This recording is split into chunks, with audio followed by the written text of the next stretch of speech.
Hello everyone, मैं बात करने जा रहा हूँ BPSC TRE for computer science के बारे में, जिसमें हमें ये जानना है कि इसका एग्ज़ाम पैटर्न क्या होगा। एग्ज़ाम पैटर्न जानना बहुत बेहद ज़रूरी है, क्योंकि हमारी तैयारी किस फ़्लो में हो रही है, इसके एग्ज़ाम के वेटेज से हमें समझ आएगा कि हमें तैयारी किस स्ट्रेटजी में करनी है। क्योंकि एग्ज़ाम जो है 150 नंबर का होता है, ठीक है। अब ये 150 में से हमारा मेरिट 150 में से नहीं बनेगा, मेरिट हमारा बनेगा 120 में से। तो 120 किस सब्जेक्ट से आता है, चलिए हम जान लेते हैं। 80 नंबर हमारा होगा कंप्यूटर साइंस से,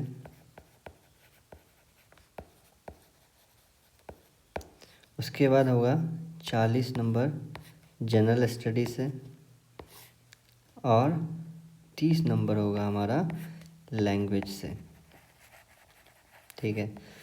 लैंग्वेज जो है, क्या ये हमारा मेरिट बनाएगा? नहीं, ये मेरिट नहीं बनाएगा। 150 में से 30 नंबर यहीं से ख़त्म हो जाता है, जो सिर्फ क्या है, ये क्वालिफाइंग है। और क्वालिफाइंग कितने में है? इसका 30%, यानी 9 मार्क्स, ठीक है। 9 मार्क्स लाना है। लैंग्वेज में भी किस लैंग्वेज से आएगा? लैंग्वेज तो बहुत सारी है, तो लैंग्वेज में है क्राइटेरिया कि इंग्लिश होगा और हिंदी, उर्दू या बांग्ला, इसमें से इन तीनों में से आप कोई एक पिक कर सकते हैं, ठीक है। उसके बाद आ जाते हैं हम जीएस के ऊपर।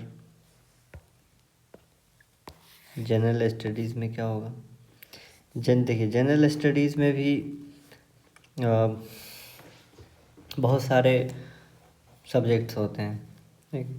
पर इसमें सिलेबस में क्या गिवन है, इसमें जो वैकेंसी टीआरई 3 की आई थी, उसमें लिखा हुआ था कि आपको मैथ आएगा, रीजनिंग आएगा और करंट अफेयर्स आएगा, जनरल साइंस आएगा, उसके बाद आपका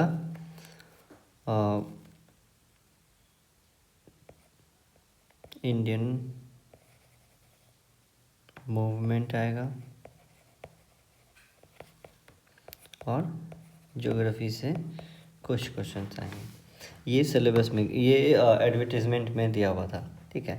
क्वेश्चंस किस पार्ट से क्या आए हैं, वो वेटेज आपको पीवाईक्यू देख के लगेगा। इसका पीवाईक्यू आप कैसे लगा सकते हैं?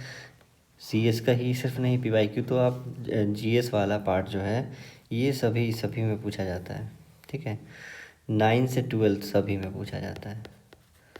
तो आप किसी भी सब्जेक्ट का उठाइए, ठीक है, आप उसका जीएस पार्ट पीवाईक्यू से सॉल्व कीजिए। पीवाईक्यू कर लेते हैं, इनफ है। आपको अंदाज़ा लग जाएगा कि क्या क्वेश्चन रिपीट हो रहा है, नहीं रिपीट हो रहा है। आप इसके किसी भी यूट्यूब पे जाके आप सर्च कर लीजिए, शायद प्लेलिस्ट बने हुए हो तो बहुत बढ़िया है। नहीं बने हुए हैं तो आप पीपीसी के वेबसाइट पे जाइएगा, उस पर सारा अपलोड है। वो मैं किसी वीडियो में पूरा दिखा दूंगा कि सर आप क्वेश्चन पेपर पीवाईक्यू कहाँ से डाउनलोड कर सकते हैं, किस तरीके से डाउनलोड कर सकते हैं। अगर नहीं डाउनलोड कर पा रहे हैं तो आप मेरे टेलीग्राम चैनल पे वहाँ पे सब अपलोडेड है, वहाँ से आप डाउनलोड कर सकते हैं। वहाँ पे जुड़ जाने से एक फ़ायदा रहेगा कि आपको ये नोट्स वगैरह सारे उसी पे अपलोड होते रहेंगे, ठीक है। तो हम बात करते हैं कंप्यूटर साइंस के बारे में। तो कंप्यूटर साइंस में जो है, इसका क्या वेटेज होगा? ये तो मतलब वेटेज तो है ही 80 नंबर का। तो कहाँ से आएगा? कंप्यूटर साइंस तो बहुत बड़ा डोमेन है, इसमें सब्जेक्ट तो हम गिनते ही रह जाएंगे, इतना बढ़ता जा रहा है, ठीक। तो इसमें जो एडवर्टीज़मेंट में था, उसमें कहा गया था कि NCERT SCERT, ठीक है। NCERT जो CBSE फॉलो करता है, NVS हो गया, KVS हो गया, उसका आप सब्जेक्ट निकाल सकते हैं कंप्यूटर साइंस वाला। तो इसने कहा था, एडवर्टाइजमेंट में कहा गया था कि NCERT SCERT को ये फॉलो करेगा। बट क्या था, बट ये था कि जो आपका क्वालिफ़िकेशन है, ठीक है, क्वालिफ़िकेशन लेवल का क्वेश्चन होगा। क्वालिफ़िकेशन लेवल का क्वेश्चन का मतलब है कि क्वेश्चन का स्टैंडर्ड बढ़ जाता है। ऐसा नहीं है कि आपको बच्चों वाला क्वेश्चन पूछेगा जो 11th-12th की बुक में है। हाँ, वो भी बच्चे वाला नहीं है, वो भी स्टैंडर्ड है, लेकिन उसके कॉन्सेप्ट पढ़ने से इनफ नहीं होंगे, उसके प्रैक्टिस करने से इनफ नहीं होंगे। तो हमें कैसे करना पड़ेगा, ठीक है, उसके बारे में भी हम बात करेंगे नेक्स्ट वीडियो में किसी और दिन, जिसमें पूरा सिलेबस एनालिसिस करेंगे। तो फ़िलहाल हम एग्ज़ाम पैटर्न की बात कर रहे हैं। तो एग्ज़ाम पैटर्न इस तरीके से हमें समझ में आया कि 40 क्वेश्चन कंप्यूटर साइंस का, 80 क्वेश्चन कंप्यूटर साइंस का, 40 क्वेश्चन GS का, 30 नंबर लैंग्वेज का। कोई मतलब नहीं है, क्वालिफाई आप कर सकते हैं। 9 मार्क्स कुछ नहीं होता। क्वेश्चन आप एक बार दिखाऊंगा मैं पूरा, उसमें आप देख लीजिएगा कि कैसा रहता है, ठीक। और 80 नंबर कंप्यूटर साइंस का ये हम कवर करेंगे Day 1 से पूरा, ठीक है।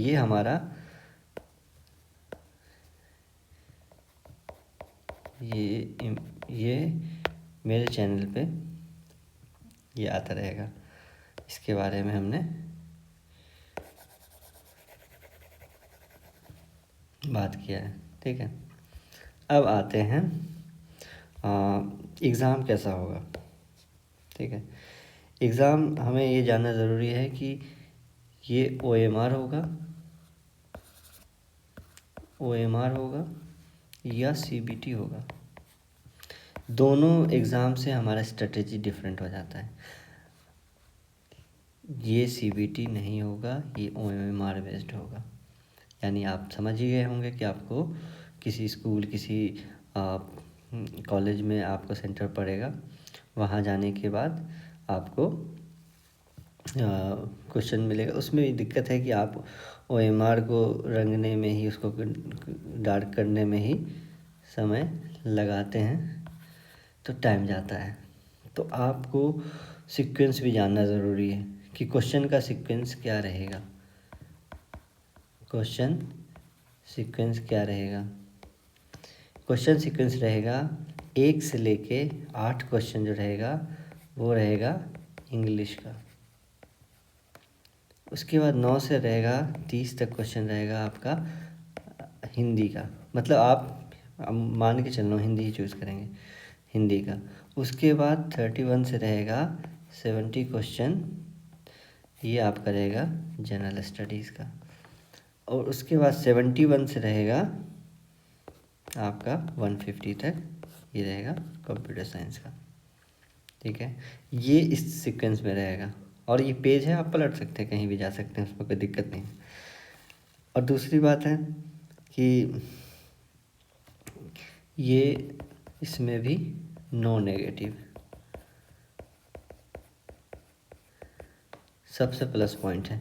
तो आपको CBT में होता था कि हम मार्क फॉर रिव्यू करते थे, पर इसमें मार्क फॉर रिव्यू का आपको तरीका अपना लेना है कि जिस क्वेश्चन पे समझ में नहीं आ रहा है उस पर टाइम ज़्यादा ज़ाया नहीं करना है, ज़्यादा बर्बाद नहीं करना है। क्योंकि हमारे पास कुछ टाइमिंग जो रहेगा वो होगा 150 क्वेश्चन रहेगा। तो टाइम भी हमारे पास 150 मिनट ही रहेगा, ठीक है। 150 मिनट ही रहेगा। तो 150 मिनट में हम जब क्वेश्चन मैथ वगैरह का लगाते हैं तो हमारा टाइम ज़्यादा लेता है। क्वेश्चन कभी आप रीड कीजिएगा तो तुरंत रिकॉल नहीं होगा। क्वेश्चन ऐसा नहीं है कि आप रीड किए उसको और क्वेश्चन का आंसर आ गया ऑप्शन C, ये मतलब है आ जाएगा, लेकिन कुछ क्वेश्चन ऐसे होंगे जो आपको फंसा देगा, सोचने के लिए मजबूर करेगा। लेकिन इसके लिए आप अगर प्रैक्टिस करते हैं तो आपके लिए ये बहुत आसान हो जाएगा। अब PYQ लगाते रहिए और हम उस पर सीक्वेंस में लाएंगे। ये सीरीज़ PYQ का सीरीज़ लाएंगे, हमारे इसमें चैनल पे रहेगा। PYQ रहेगा।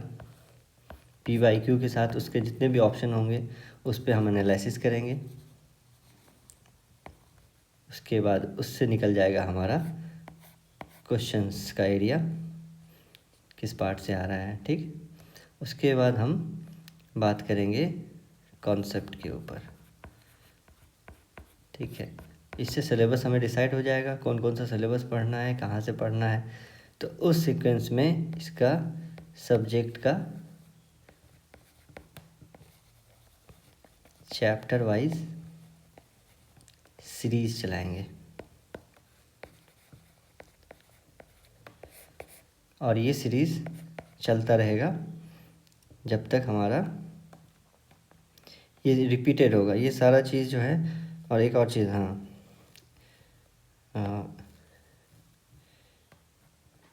MCQ भी रहेगा। MCQ रहेगा, इसका मतलब है MCQ वैसा क्वेश्चन रहेगा जो बाकी एग्ज़ाम में पूछे गए हैं। जैसे आपका नेलिट में पूछा जाता है, ठीक है, नेलिट हो गया, NIC में पूछा जाता है, NVS में पूछा जाता है, KVS में पूछा जाता है। कंप्यूटर साइंस से रिलेटेड जितने भी गवर्नमेंट एग्ज़ाम हुए हैं, क्वेश्चंस कहाँ से आए हैं, तो वो सारा क्वेश्चन हम यहाँ से निकाल के लाएंगे और वो सीरीज़ बनाएंगे, ठीक है। आपको इकट्ठा रहेगा मिला हुआ तो वो आप, ठीक है, आप ढूंढ सकते हैं और भी जगह, लेकिन आपको हम इस पर टाइम देंगे और इसको बना के लाएंगे, कोशिश करेंगे ऐसे चले। फ़िलहाल वर्क फ्लो यही है। आप सारे अपडेट जो है ये नोट्स हो गया आपका, नोट्स हो गया, प्लस PYQ हो गया, प्रैक्टिस सेट हो गया, ये सारा आपको एक जगह पे रहेगा, वो है टेलीग्राम। टेलीग्राम है, आप ज्वाइन कर सकते हैं, टीचिंग अध्याय। आप इस टेलीग्राम पे जाके, फ़िलहाल तो अभी आज का नया चैनल है, बाकी हम इस पे बात करेंगे, ठीक है। Thank you so much.